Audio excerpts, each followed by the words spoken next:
Tervetuloa tutustumaan Itä-Suomen yliopiston Kuopion kampuksen yhteiskuntatieteiden opintoihin. Yhteiskuntatieteiden opiskelu valmistaa asiantuntijoita, jotka osaavat tuottaa uutta tietoa yhteiskunnasta ja nähdä asioita uudella tavalla. Asiantuntijoita, jotka vaikuttavat tulevaisuutemme yhteiskuntaan. Kuopiossa voit opiskella yhteiskuntatieteiden kandidaatiksi ja maisteriksi 4 pääaineessa, jotka ovat sosiaalipedagogiikka, sosiaalipsykologia, sosiologia ja sosiaalityö. Nämä eri pääaineet käsittelevät ihmisiä yhteisöissä ja yhteiskunnassa kukin hiukan omasta näkökulmastaan. Sosiaalipsykologia tarkastelee yksilöiden, yhteisöjen ja yhteiskunnan suhteita. Sosiologia on kiinnostuneempi laajoista yhteiskunnallisista kysymyksistä. Sosiaalipedagogiikka pohtii, miten ihmisten kasvaa yhteisöjensä osallistujiksi voi tukea, ja sosiaalityö kehittää menetelmiä ihmisten auttamiseen. Yhteiskuntatieteitä opiskelleet sijoittuvat työelämässä monipuolisiin asiantuntijatehtäviin. Tyypillisesti he työskentelevät ammateissa, joissa pyritään kehittämään erilaisten organisaatioiden, yhteisöjen ja projektien toimintaa ja työtapoja. Kuopion kampukselta valmistuneet yhteiskuntatieteilijät ovat tutkimusten mukaan työllistyneet erinomaisesti yhteiskunnan eri alueille. He ovat myös erittäin tyytyväisiä tutkintonsa antamiin työelämävalmiuksiin. Jos kiinnostuksi kohdistuu sosiaalipedagogiikkaan, sosiaalipsykologiaan tai sosiologiaan, opinnot alkavat näiden 3 oppiaineen yhteisillä opinnoilla ja pääaineen valinta niiden välillä tapahtuu noin 3. opintovuotena. Sosiaalityötä opiskellaan alusta asti pääaineena.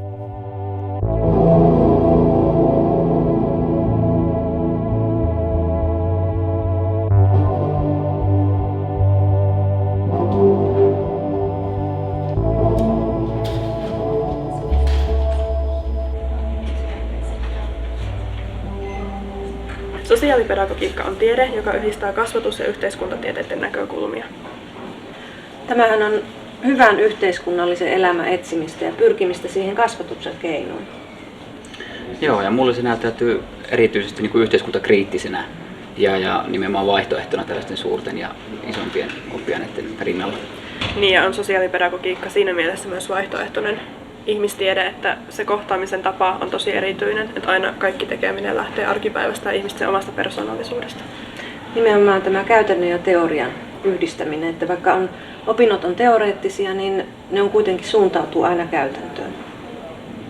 Mä taas halusin tehdä auttamista kasvatustyötä, mutta en perinteisen opetus- tai sosiaalisen työn keinoja, koska sosiaalipedagogiikka on niin ainutlaatuinen oppiaine, niin sen takia hakeudun tänne sitä opiskelemaan.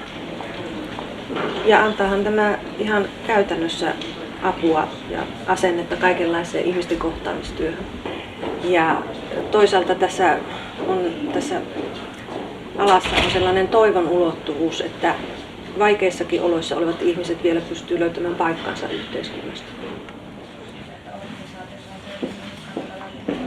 Tutustuin ympäristöasioihin ja ympäristöasiat kiinnostuivat sillä tavalla, että mä tein kandin tällaista ympäristökasvatuksesta ja nyt jatkan sitten gradussani tutkimalla tällaista ympäristöaktiivien kansalaisuusprosessia, eli kun heistä on kasvanut kriittisiä kansalaisia.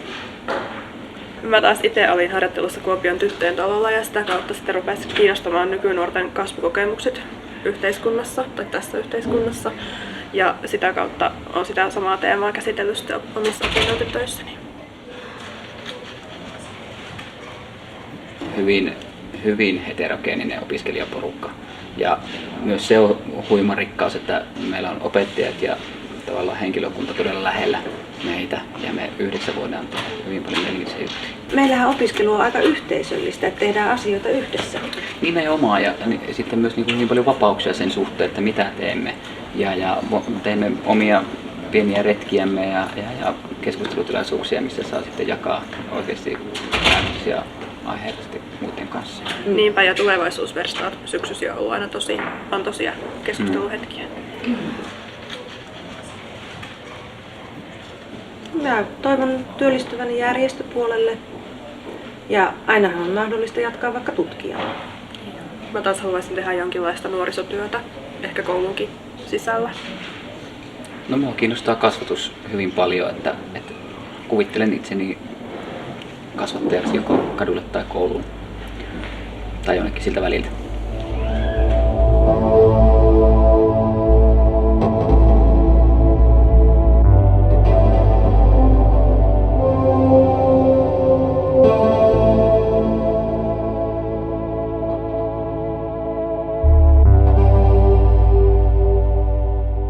Sosiaalipsykologia voitaisiin perinteisesti määritellä sijoittamalla sen muiden tieteiden kenttään.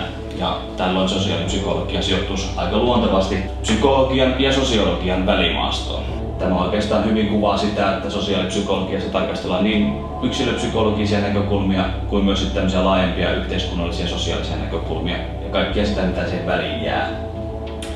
Sosiaalipsykologia tutkii yksilöiden ja ihmisten identiteettiä ja minuutta ja niiden sosiaalisia yhteyksiä ja konteksteja sekä erilaisten ryhmien ja yhteisöjen toimintaa. No lukion loppuvaiheessa, kun etsin sitä opiskelupaikkaa, niin olin tosi kiinnostunut psykologiasta ja yhteiskuntatieteistä. Ja sitten valitsin sosiaalipsykologiaa ja ollut kyllä hirveän tyytyväinen siihen, että olen kokenut, että olen pystynyt ne kaksi kiinnostuksen kohdetta yhdistämään täällä. No, mulla oli se, että sattumalta törmäsin internetissä sosiaalipsykologiaa ja heti tuntui kaikki opintosisällöt tuntui mielenkiintoisilta. Esimerkiksi minuuden ja identiteetin tutkiminen ja sitten ryhmätutkimus, niihin liittyvät kurssit, niin siitä sitten innostuin hakemaan tänne. Sosiaalipsykologian opiskelu on tosi mielenkiintoista ja meillä on vaihtelevia ja monipuolisia opiskelumenetelmiä kyllä täällä. Kyllä, seminaareja ja lukupiirityöskentelyä, itsenäistä opiskelua on jonkun verran kirjallisuusesseiden kirjoittamista. Harjoittelu on aika keskeinen osa opintoja. Luennoilla voi olla vähän enemmän, mutta yleensä nämä ryhmätyöskentelyt tapahtuu sitten pienemmissä ryhmissä ja lukupiireissä on joku muutama. Ja ehkä ne pienet ryhmät mahdollistaa myös sen tavallaan opiskelun mielekkyyden, koska siellä pystyy keskustelemaan opettajien kanssa ja opiskelijat voi keskenään puhua, että meillä on kuitenkin aikaa jätetty siihen. Niin sosiaalipsykologithan pääsääntöisesti työllistyvät hyvin laajalti erilaisiin tehtäviin. Sosiaalipsykologit toimivat esimerkiksi erilaisissa asiantuntijatehtävissä yhteiskunnan eri osa-alueilla, kouluttajina, konsultteina, johtotehtävissä tai viestintätehtävissä, erilaisissa kehittämishankkeissa. Ja tällöin työnantajana voi olla esimerkiksi erilaiset järjestöt, kunta tai valtio tai joku yksityisen sektorin, esimerkiksi joku firma tai yritys. Mihinkäs te itse toivoisitte päätyvänne töihin? No, minua kiinnostaa hirveän voimakkaasti työelämäkysymykset ja että työelämän kehittäminen ja työhyvinvoinnin kehittäminen on minulle sellaisia tärkeitä asioita, joita haluaisin jollain tavalla edistää tulevassa työssäni. Mulla on tämä sosiaalinen puoli on erityisesti mua kiinnostava ja ehkä nuorten parissa. Sosiaalipsykologia on antanut näkökulman katsoa maailmaa ihan eri tavalla. Arkipäivää katsoo nykyään ihan eri tavalla kuin ennen.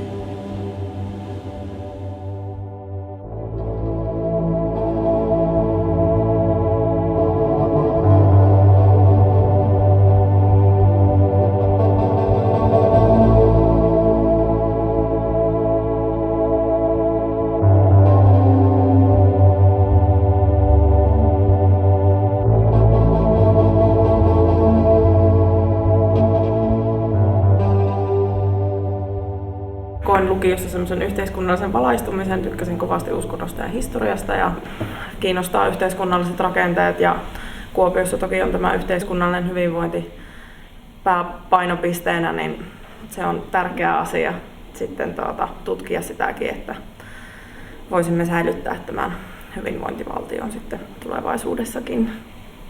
Kiinnostaa just kaikki yhteiskunnalliset rakenteet ja ihmisten käyttäytyminen laajemmassa mielessä kuin psykologisessa mielessä. No, mulla ehkä itsellä on niinku semmoinen tietty taloussosiologiaan suuntautunut kiinnostus, ja sit sitä kautta niinku kaikki niinku toimeentulo ja tämmöiset asiat. Toisaalta mä nautin siitä, että voi sitten vähän kaikenlaista. Niin, kyllä. Se on ja täällä saa itse päättää oikeastaan aika paljon, että mitkä kurssit kiinnostaa ja menee sen oman kiinnostuksen mukaan sitten lukea.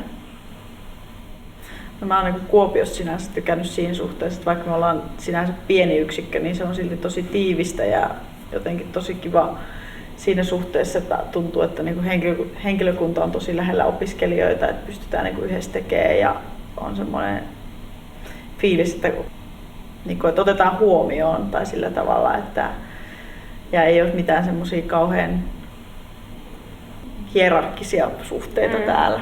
Ja se on tosi kiva. Ja sitten just, että ajankohtaisissa aiheissa me opiskelijatkin pysytään mukana.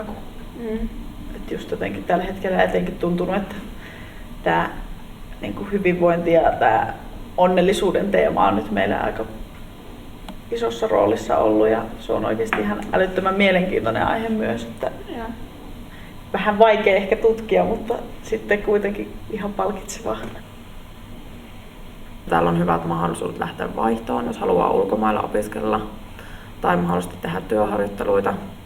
Joka välissä kannustetaan siihen, että lähtee vaihtoon ja kansainvälistykää.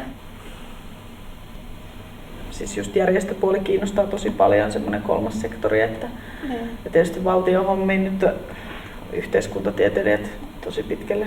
Toisaalta mun mielestä just siinäkin se sosiologian hyvä puoli korostuu, että ei ole niinku rajattu se, että pitäisi mennä jollekin tietylle alalle, vaan löytyy niinku ympäri kunnista ja valtiolta ja sitten ihan yrityksissäkin, mutta itse ainakin kiinnostaisi tosi paljon lähteä johonkin niinku isoon kansainväliseen organisaatioon, että jos nyt saa haaveilla, niin jossain YK-asiantuntijatehtävissä olisi kyllä ihan makeata olla joku päivä.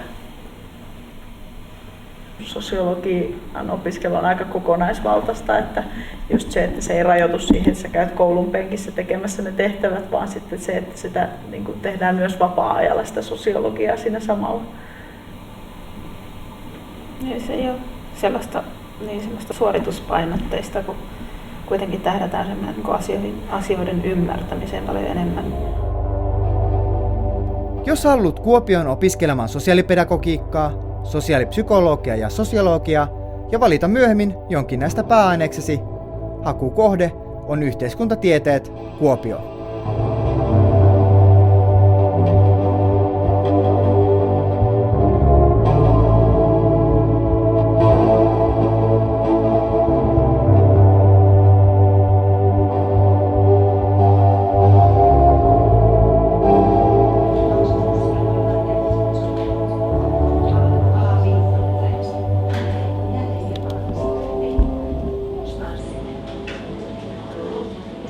Mä lähdin sosiaalityötä opiskelemaan sen takia, koska mun mielestä sosiaalityö on tosi ihmisläheinen ammatti ja sitten kiinnosti yhteiskuntatieteet alana.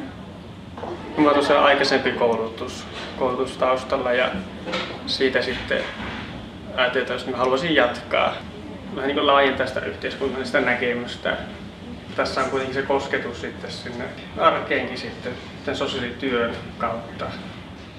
No, minua kiinnosti se akateemisen maailman ja semmoisen teoreettisuuden yhdistyminen siihen sosiaalityön käytäntöön ja sosiaalityön tieteenä. Mä koen sen semmoisena aika käytännönläheisenä tieteenä. Niin vaikkakin me luetaan paljon, me kirjoitetaan paljon, me istutaan luennoilla ja seminaareissa, niin sitten meillä on myös käytännön jaksot, että päästään sitten jo opintovaiheessa ihan kunnolla syventymään siihen ja tekemään konkreettisesti sitä sosiaalityötä tuolla kentällä. Helppo saada uusia kavereita ja mun mielestä tosi monipuoliset sivuainemahdollisuudet. Filosofiaa, psykologiaa ja muita yhteiskuntatieteitä ja tosi yhteisöllinen ala, että tehdään paljon yhdessä ja ryhmätöitä. Ehdotonta plussaa sosiaalityölle on se, että siitä työllistyy hyvin. Sosiaalityöstähän tulee aina ensimmäisenä mieleen sosiaalitoimistot ja siellä tehtävä aikuissosiaalityö. Sitten kunnissa tehdään lastensuojelutyötä. Koulun sosiaalityö. Koulukuraattori, kyllä. Vanhusten kanssa tehtävä sosiaalityö. Sairaalassa. Terveydenhuollon sosiaalityö.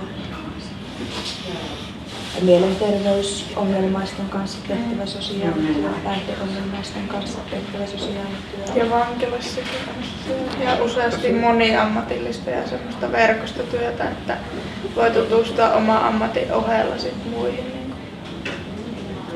Sitten taas puolestaan, jos tuntee, että haluaisi jatkaa sitä akateemista uraa ja on kiinnostunut siitä teoreettisesta puolesta täällä akateemisessa maailmassa, niin silloin ei mikään estä jatkamasta sitten tutkijana tai jatko-opintojen myötä sosiaalityötä. Eli se on just sosiaalityön rikkaus, että tästä valmistuu ammattiin, mutta voi myös sitten jatkaa siellä. Ja voi jatkaa akateemista uraa myöskin.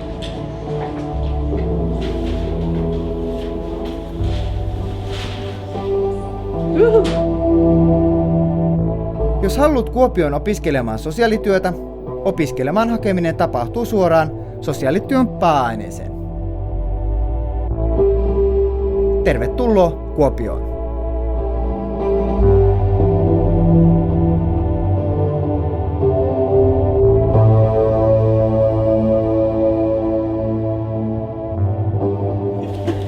Takana sinä. Just. Olisiko nyt jo toi?